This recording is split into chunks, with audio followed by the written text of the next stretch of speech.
অগ্নি পরীক্ষা নেওয়া হয়েছে ইব্রাহিম আলাইহিসসালাম থেকে। যখন আমরা পড়ি অথবা আমরা শুনি তার হিস্টোরি, তার ইতিহাস, তখন অবাক হতে হয় এই জাতীয় পরীক্ষার মধ্যে কিভাবে উনি ফার্স্ট হয়েছেন, কিভাবে উত্তীর্ণ হয়েছেন।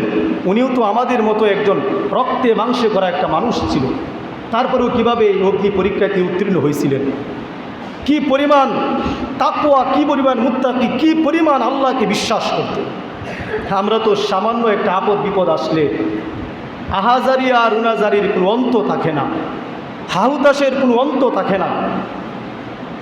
দুঃখ কষ্ট সামান্য আসলে আমাদের শুধু মন চায় শুয়ে থাকি, যে মনে হয় আমার সব শেষ।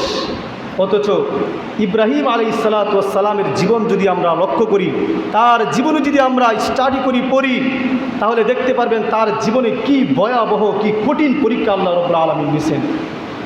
ইব্রাহিম আলাইহিসসালামের পরীক্ষার মধ্য থেকে গুরুত্বপূর্ণ একটা পরীক্ষা ছিল তার সন্তানকে কোরবানি করা।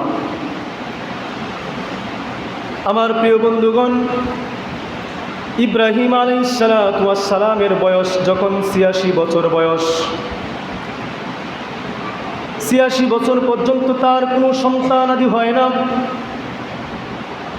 তিনি বয়োবৃদ্ধ হয়ে গেছেন। তারপরেও আল্লাহ রব্বুল আলামিনের কাছে ফরিয়াদ করে, রব্বি হাবলি মিনাস সালিহিন, আল্লাহ পৃথিবীর মানুষ সবাই মিলে যা করতে না পারে মালিক, তোমার ইশারায় তা সঙ্গে সঙ্গে হয়ে যায়।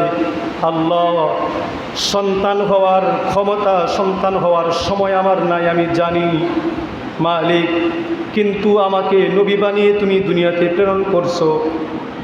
আমার এই নবুয়াতির সিলসিলা ধরে রাখার জন্য একজন নেককার সন্তানের প্রয়োজন। মালিক, তুমি আমাকে একটা সন্তান দান করো। আল্লাহ রাব্বুল আলামিনের কাছে ইব্রাহিম আলাইহিসসালামের রুনাজারি মুনাজাত এত পরিমাণ পছন্দনীয় ছিল, আল্লাহ রাব্বুল আলামিন পুরা উম্মতের জন্য, পুরা মুসলমানের জন্য, সমস্ত মানুষের জন্য ইব্রাহিম আলাইহিসসালামের এই রুনাজারিকে স্বয়ং কালামুল্লাহ শরীফের মধ্যে মানব জাতির কল্যাণের জন্য সংরক্ষণ করে রাখলেন। ইব্রাহিম আলাইহিসসালাম আল্লাহর কাছে বলেন, রব্বি হাবলি মিনাস সালিহিন। এভাবে দোয়া করার পরে আল্লাহ রাব্বুল আলামিন জিবরিল আলাইহিসসালামকে বলেন, হে জিবরিল, যাও আমার পয়গম্বর ইব্রাহিম খলিলুল্লাহ তার কাছে যাও, গিয়ে তাকে একজন নেককার সৎ সন্তানের সুসংবাদ দাও। জিবরিল আমিন আল্লাহর পয়গম্বর ইব্রাহিম খলিলুল্লাহর কাছে এসে বলে, ফাবাশশারনাহু বিগুলামিন হালিম। জুড়ে বলুন সুবহানাল্লাহ। জিবরিল আমিন বলে, হে পয়গম্বর ইব্রাহিম খলিলুল্লাহ, আল্লাহ রাব্বুল আলামিন আপনাকে একজন নেককার, একজন আদর্শ, একজন সৎ সন্তানের সুসংবাদ দিয়েছেন। সৎ সন্তানের সুসংবাদ দিলেন আল্লাহ রাব্বুল আলামিন হযরত ইব্রাহিম আলাইহিসসালামকে। কত বছর বয়সে? ৮৬ বছর বয়সে তাকে একটা সন্তান দিয়েছে। এই সন্তানের প্রতি কি পরিমাণ মায়া মমতা, আমি যদি এখানে আজকে সারাদিন বয়ান করি, আপনারা যদি খলিজা ছিঁড়েও শুনেন, তারপরেও যার্রা পরিমাণ আপনাকে বোঝাতে পারবো না। এটা বোঝানোর জন্য একমাত্র ইব্রাহিমই দরকার, যে এই সন্তানের প্রতি কি পরিমাণ মায়া মমতা থাকতে পারে।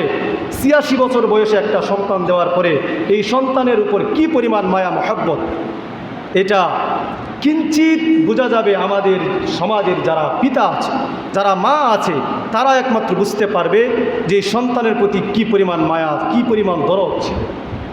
যেই সন্তানের জন্য আপনি আমি সারাটি জীবন প্রকৃতির সাথে আমরা লড়াই করে যাই, নিজের জীবনকে উৎসর্গ করে দিই যেই সন্তানের জন্য।